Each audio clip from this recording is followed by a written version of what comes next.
Conference کا ہے کہ جو ڈی ڈی سی کے چناؤ ہونے جا رہے ہیں 17 اکتوبر کو یونین گورنمنٹ آف انڈیا اور Jammu Kashmir union territory government نے امینڈمنٹ لائی ہے جموں کشمیر پنچایتی راج ایکٹ کے اندر، جموں کشمیر پنچایتی راج ایکٹ 1989 کے تحت۔ اس ایکٹ کے تحت جس کے تحت ہمارے پنچایت کے فرسٹ ٹائر کے الیکشن ہوئے تھے 2018 کے اندر، پھر سیکنڈ ٹائر کے الیکشن ہوئے 2019 کے اندر، وہ جموں کشمیر پنچایتی راج ایکٹ کے تحت ہمارے الیکشنز ہوئے تھے۔ اسی کے تحت اب تھرڈ ٹائر کے الیکشن ہونے تھے اور اس ایکٹ کے تحت بی ڈی سی کے اندر جو بی ڈی سی چیئر پرسنز ہمارے الیکٹ ہوئے تھے انہی کو اب تھرڈ ٹائر کے اندر جانا تھا، انہی کی ڈسٹرکٹ ڈیولپمنٹ بورڈ بننا تھا، انہی لوگوں میں سے ڈسٹرکٹ کا ایک چیئرمین بننا تھا اور وہی اس کا الیکٹورل کالج ہونا تھا۔ لیکن سرکار نے پالیٹیشنز کے کہنے پر اور پالیٹیشنز کی ایک سازش کے تحت ان کے لیے راستہ کھولنے کے لیے، کیونکہ گزشتہ 3 برس سے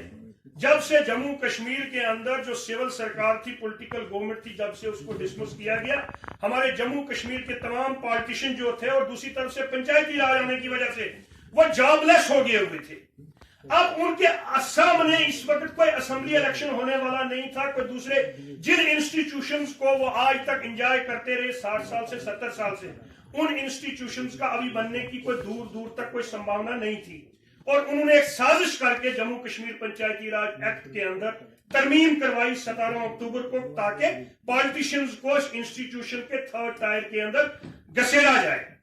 اس سازش کا جب ہمیں پتا چلا، جس کی وجہ سے ہمیں یہ خطرہ ہے اور ہم نے یہ محسوس کیا ہے کہ پنچایت سسٹم جو ہم نے جموں کشمیر کے اندر کھڑا کیا تھا اس کو ایک ویک کرنے کی کوشش کی گئی، اور وہ ویک ہو رہا ہے،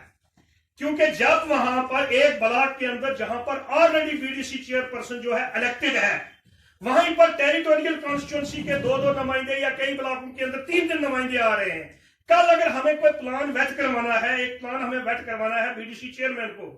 وہ کہتا ہے یہاں پر یہ سڑک بننی ہے، یہ پل بننا ہے، اور آگے جو ٹیریٹوریل نمائندہ ہوگا وہ اس کو ریجیکٹ کر دیتا ہے، تو سامنے والا افسر اب بی ڈی سی چیئر پرسن کی سنے گا یا کہ اس ٹیریٹوریل نمائندے کی سنے گا، کیونکہ وہ بھی الیکٹڈ ہے۔ اب اس سازش کو روکنے کی خاطر آل جموں اینڈ کشمیر پنچایت کانفرنس نے ویک لانگ کنسلٹیشن، جو 20 ڈسٹرکٹس ہیں ہمارے جموں کشمیر کے، اس وقت ایگزسٹنگ جو جموں کشمیر ہمارا ہے اس کے 20 ڈسٹرکٹس میں کنسلٹیشن کرنے کے بعد ہم نے اس سیاسی سازش کو سیاسی طور پر لڑنے کا فیصلہ کیا ہے، اور ہم نے یہ فیصلہ کیا ہے کہ تمام جتنی بھی 280 ڈسٹرکٹ ڈیولپمنٹ کونسلز کی سیٹس کہ الیکشن جموں کشمیر سرکار یہاں پر کروانے جا رہی ہے، پالیٹیشنز کو اس میں گھسیڑنے کے لیے پنچایتی راج کے اندر ہم نے وہ تمام 280 سیٹس جو ہیں وہ کنٹیسٹ کرنی ہے، اور انڈیپینڈنٹ طور پر کنٹیسٹ کریں گے، جس طریقے سے 2019 کے اندر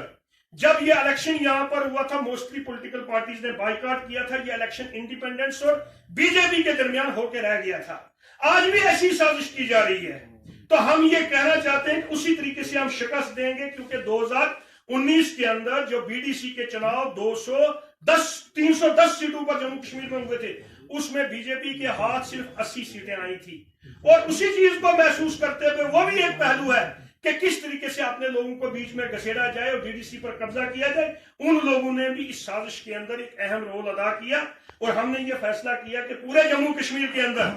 ہمارے جو نمائندے ہوں گے انڈیپینڈنٹ 280 نمائندے، تمام سیٹیں ہم لڑیں گے، اور ہم ان لوگوں کو پنچایت سسٹم کے اندر داخل نہیں ہونے دیں گے جو چور دروازے سے انہوں نے ہمارے ایکٹ کے اندر ڈاکہ ڈال کے ہمارے پنچایتی سسٹم کے اندر وہ قبضہ کرنے کی جو کوشش کر رہے ہیں۔ اور اس حوالے سے ہم نے پریس نوٹس جو ہم سب کو ڈسٹریبیوٹ